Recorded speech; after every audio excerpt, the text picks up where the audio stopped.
अस्सलाम वालेकुम दोस्तों इस चैप्टर का नाम है शख्सियत की तामीर। आप अपनी शख्सियत की तामीर कैसे करें। शख्सियत की तामीर के लिए लोगों से मिलना जुलना ज़रूरी है। अगर कोई शख्स सुकून की तलाश में नहीं बल्कि अपने शर्मीलेपन को छुपाने के लिए लोगों से मिलना जुलना छोड़ देगा तो शख्सियत की नशोनुमा बिल्कुल रुक जाएगी। इस तरह इसके जहन में एक मुसलसल कशमकश शुरू हो जाएगी। ये कशमकश दो ख्वाहिशात के दरमियान होगी। एक तरफ तो दोस्त बनाने की फितरती ख्वाहिश होगी और दूसरी तरफ लोगों से खौफ का एहसास होगा और आखिरकार ऐसा शख्स ये फैसला करेगा कि इसे हर चीज से लाताल्लुक हो जाना चाहिए। एक शर्मीली लड़की थी जो मेरे पास आई और इसने मुझसे कहा, मैं चाहती हूँ कि मैं माकूल रवैया इख्तियार करूँ। आखिर मैं क्यों लोगों से मिलते हुए नर्वस हो जाती हूँ और मुझ पर घबराहट तारी हो जाती है। मुझे इसकी कोई वजह दिखाई नहीं देती। मैं खूबसूरत भी हूँ और ज़हीन भी।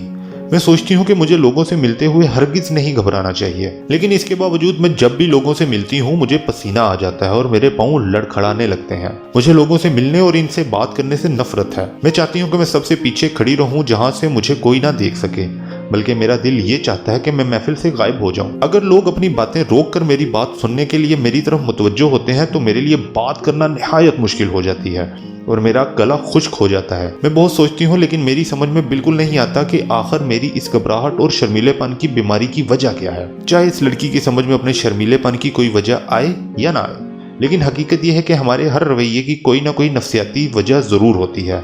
अगर हम अपनी कमज़ोरियों को समझ जाएं तो मतलब ये होगा कि शर्मीलेपन के मर्ज के खिलाफ हमने आधी जंग जीत ली है, क्योंकि अपनी कमज़ोरियों को समझने के बाद हम इस पर इन वजूहात का पता लगा सकते हैं जो इन कमज़ोरियों का बाइस बनती हैं और इस तरह हम वो राह तलाश कर सकते हैं जिस पर चलकर हम अपनी ज़ात में खुद एतमादी पैदा कर सकते हैं और शर्मीलेपन से निजात हासिल कर सकते हैं। शर्मीलेपन से निजात मुमकिन है।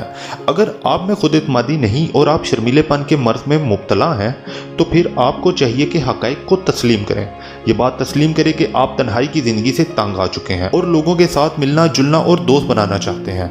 आपको ये बात अपने जहन से निकाल देनी चाहिए कि आप शर्मीलेपन से कभी निजात हासिल नहीं कर सकते। खुद इत्मीनान पैदा करने और शर्मीलेपन से निजात हासिल करने के लिए दो बातें इंतहाई ज़रूरी हैं। पहली बात तो ये कि आप लोगों के साथ मिलने जुलने और दोस्त बनाने की ख्वाहिश को दबाना छोड़ दें और दूसरी बात ये कि खुद को धोखा देना छोड़ दें और अपनी कमज़ोरियों का सामना करें। इन कमज़ोरियों को तस्लीम करने के बाद ही आप इनकी वजूहात तलाश कर सकेंगे। दोस्तों, अगली वीडियो पे हम बात करेंगे शर्मीलेपन और एहसास कमतरी का आगाज। अभी मुझे इजाजत दीजिए। खुदा हाफिज। मजीद मालूमाती वीडियो देखने के लिए हमारा चैनल सब्सक्राइब करें, वीडियो को लाइक करें और बेल आइकन पर जरूर क्लिक करें।